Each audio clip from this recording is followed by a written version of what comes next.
Wrapper വേടന്റെ കഴുത്തിലെ പുലിപ്പല്ല് വലിയ പുലിവാലായി മാറിക്കൊണ്ടിരിക്കുകയാണ്.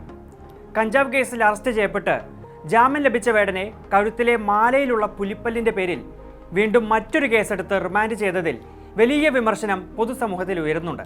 പുലിപ്പല്ല് ഒറിജിനൽ ആണെന്ന് തനിക്ക് അറിയില്ലായിരുന്നെന്നും ഒരു ആരാധകൻ സമ്മാനിച്ചതാണെന്നും വേടൻ അറിയിച്ചിട്ടും സാധാരണയിൽ കവിഞ്ഞ ആവേശത്തിൽ വനം വകുപ്പ് മുൻപെങ്ങും കണ്ടിട്ടില്ലാത്ത വിധത്തിൽ വേടനെതിരായി നിയമ നടപടികൾ കൈക്കൊള്ളുന്നതാണ് നമ്മൾ കണ്ടത്. ഒരു ഇരയെ കിട്ടിയ സന്തോഷത്തിൽ എന്ന തരത്തിലായിരുന്നു വനം വകുപ്പ് എന്നാണ് വിമർശനം. 7 വർഷം വരെ തടവ് ലഭിക്കുന്ന കുറ്റമാണെന്നും നിയമത്തിന്റെ വഴിക്ക് പോകുമെന്നുമുള്ള വനം മന്ത്രിയുടെ പ്രസ്താവനയും വലിയ വിമർശനത്തിനിടയാക്കുന്നുണ്ട്. വേടനെതിരായ ഈ അസാധാരണ നീക്കത്തിന് പിന്നിൽ സാമൂഹികവും രാഷ്ട്രീയവുമായി നിരവധി കാരണങ്ങളുണ്ടെന്ന ആരോപണം ശക്തമാണ്. അതുകൊണ്ട് തന്നെ വേടന്റെ കഴുത്തിലെ പുലിപ്പല്ലിൽ കേസ് എടുത്ത ഭരണകൂടം മറ്റനേകം പേരുടെ കഴുത്തിലെ പുലിപ്പല്ലുകൾ കാണാതെ പോകുന്നതിൽ ഇരട്ടത്താപ്പ് അത് സാമൂഹ്യ മാധ്യമങ്ങളിൽ ചോദ്യം ചെയ്യപ്പെടുന്നുണ്ട്.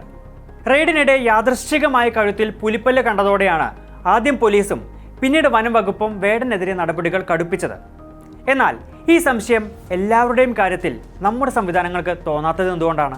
കഴിഞ്ഞ ദിവസമാണ് കേന്ദ്രമന്ത്രി സുരേഷ് ഗോപിയുടെ കഴുത്തിലെ പുലിപ്പല്ല് മാലയിൽ അന്വേഷണം വേണമെന്നാവശ്യപ്പെട്ട് ഒരു കോൺഗ്രസ് നേതാവ് പരാതി നൽകുന്നത്.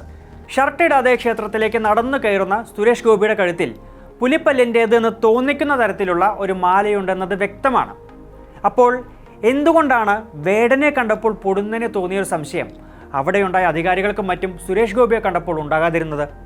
വേടന്റെ കഴുത്തിലുള്ള പുലിപ്പല്ല് ഒന്നായിരുന്നുവെങ്കിൽ സുരേഷ് ഗോപിയുടെ കഴുത്തിൽ പുലിയുടേതെന്ന് തോന്നിപ്പിക്കുന്ന 2 പല്ലുകളാണ് ഉണ്ടായിരുന്നത്. വേടനെതിരെ വനംവകുപ്പും പോലീസും കാണിച്ച ശുഷ്കാന്തി എന്തുകൊണ്ടാണ് സുരേഷ് ഗോപിക്കെതിരെ കാണിക്കാത്തത് എന്ന ചോദ്യമാണ് സോഷ്യൽ മീഡിയയിലും മറ്റും ഉയരുന്നത്. സുരേഷ് ഗോപിയുടേത് മാത്രമല്ല, നടൻ ജയറാം, ബിഗ് ബോസ് വിജയ് അഖിൽ മാരാർ, വ്ളോഗർ മുകേഷ് നായർ തുടങ്ങി നിരവധി പേരുടെ കഴുത്തിലുള്ള പുലിപ്പല്ലുകൾ സാമൂഹ്യ മാധ്യമങ്ങളിൽ ഇപ്പോൾ ചർച്ചയാകുന്നുണ്ട്. ഇവയൊന്നും വനംവകുപ്പ് കാണുന്നില്ലേ എന്ന ചോദ്യവും ഉയരുന്നുണ്ട്. നിയമ സംവിധാനം അധികാരമുള്ളവർക്കും സ്വാധീനമുള്ളവർക്കും മുൻപാകെ വിധേയത്വം കാണിക്കുന്നു എന്നതാണ് ഇവിടെ ഉയരുന്ന വിമർശനം. സോഷ്യൽ മീഡിയയിലാകെ ഇவ்விധമുള്ള ചർച്ചകൾ സജീവമാണ്. ഒറിജിനൽ ആണെന്ന് പോലും അറിയാതെ ഒരു ആരാധകൻ തന്ന സമ്മാനം ധരിച്ച വേടൻ നിരന്തരം വേട്ടയാടപ്പെടുമ്പോൾ ഒരു കേന്ദ്രമന്ത്രി ആരുടെയും ശ്രദ്ധയിൽപ്പെടാതെ പോകുന്നത് എന്തുകൊണ്ടാണെന്ന ചോദ്യം ഉയർന്നു തുടങ്ങിയിട്ടുണ്ട്. സംസ്ഥാന പോലീസ് മേധാവിക്ക് നേരിട്ടാണ് സുരേഷ് ഗോപിക്കെതിരെയുള്ള പരാതി ലഭിച്ചത്. സമയം ഇത്രയുമായിട്ടും പരാതി നൽകിയ ആൾക്ക് പോലീസിന്റെ ഭാഗത്ത് നിന്ന് ഒരു വിശദീകരണവും ഇതുവരെ ലഭിച്ചിട്ടില്ല.